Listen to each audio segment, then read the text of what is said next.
Hello and welcome to this episode of Mommy SeaStar. Today I'm doing an acrylic dirty pour and it's nighttime. My kids are asleep and I'm out in the wind and the cold so that I can do this painting in relative calm.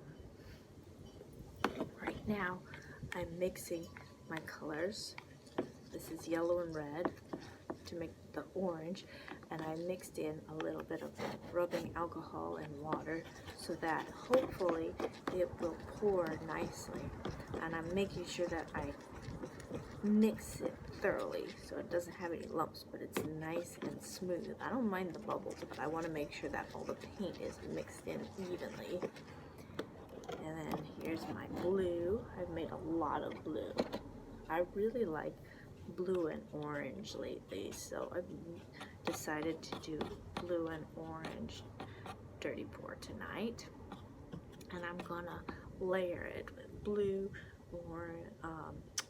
orange, and white because I want to have a high contrast.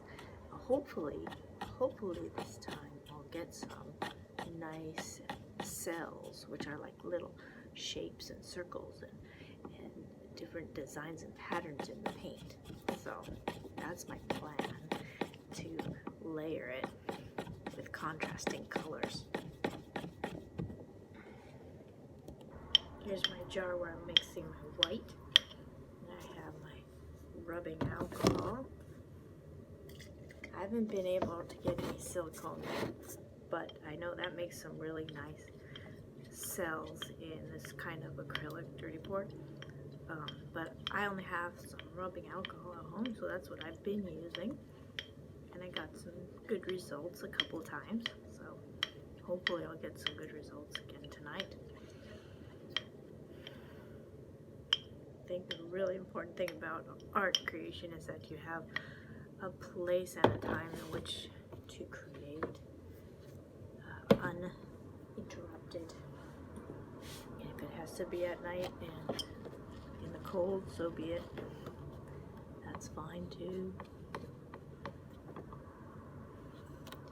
It's nice to have some quiet time to do this. Alright, so in goes the blue. I noticed that the first color that you pour in to your cup usually ends up being the outside color. I want blue on the outside, so I'm going to pour a little blue in first, and then my white to separate the blue from the orange. That's the blue, and I'm pouring it nice and slowly so that it stays on the top of the blue. Looks like I need to mix it a little more, so I'm going to mix it a little more. I want to make sure that it's completely covering the blue color.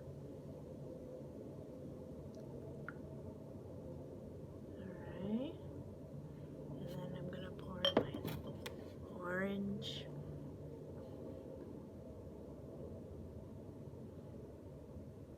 And I'm going to keep doing that until this cup is full of paint. I love all kinds of styles of art. I love the still lifes of Cezanne and the beautiful frescoes of Michelangelo. This is a really different kind of painting. What I like about this kind of painting is that instead of making a paint pretend to be something that it isn't, we get to just let the paint be itself and enjoy the process. This kind of painting is a lot about the process. And I think if you're a real artist, you enjoy making the art just as much as you enjoy looking at it, if not more. Alright, now I have my full cup of paint. You want to see? Here. Alright, and it's ready to be poured onto the canvas. I've prepared my canvas with a very thin coat of white acrylic, and here it goes. Let's see what happens.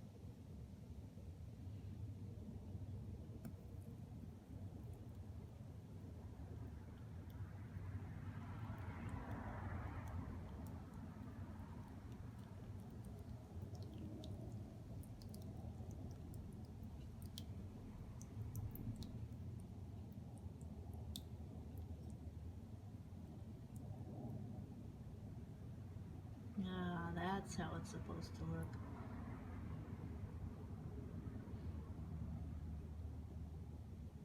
See all the various colors from the contrast that we have? Look at all those shapes. This painting is still in the process of being made because it's gradually spreading out now. Those are the shapes that come from the pour, but there's going to be some new shapes coming up as the paint settles and some of it comes to the top. I'm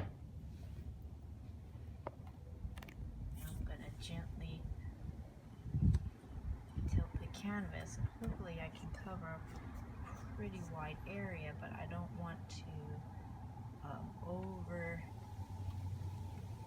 mix the paint either.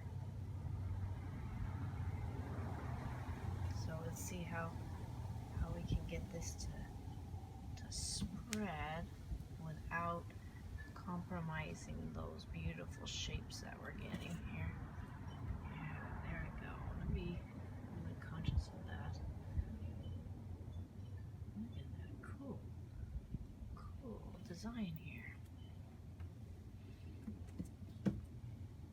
You can see that there's some cells forming right here and right here. Here's some more cells forming here. Wow, this is really cool. This is my second attempt today. My first one failed miserably, so I had to scrape it off and wash it off. And then I thought about it some more, and I came up with this idea of alternating the blue and the white and the orange and the white and the blue. And that's where this one came from. Now I see that it's tilted off to the side because my canvas is tilted that way, so that's kind of cool. So if I turn it this way, maybe I'll get the paint to slide down this direction too. Ever so slightly, and help it out a little bit. There we go.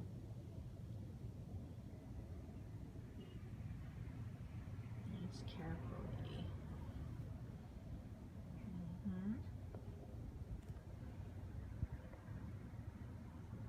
Very nice, very nice. Alright, let's be a little bit brave and see if we can go this way a little bit.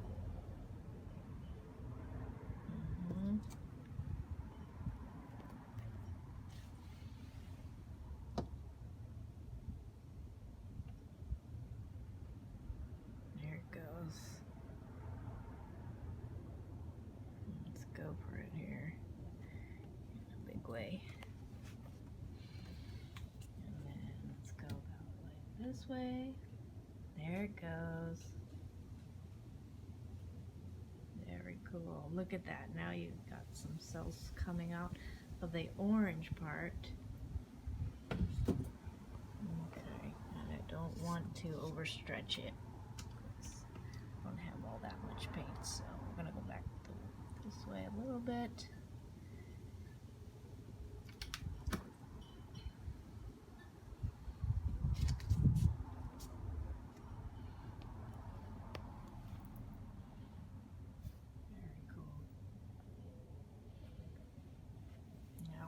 Tilt it this way so that some of this can spread out right here. Let's take a close-up so you can see the different patterns that are happening. Look at that, isn't that beautiful? It's kind of a natural process. It reminds me of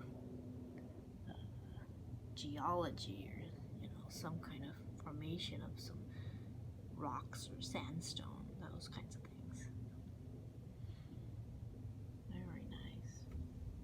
Probably leave it at that. Just let it dry like that. I think that's just beautiful myself. Now I'm gonna let that dry overnight, and then we'll see how this painting looks in the morning. It's morning and the painting has dried overnight. Want to see? Yes. All right.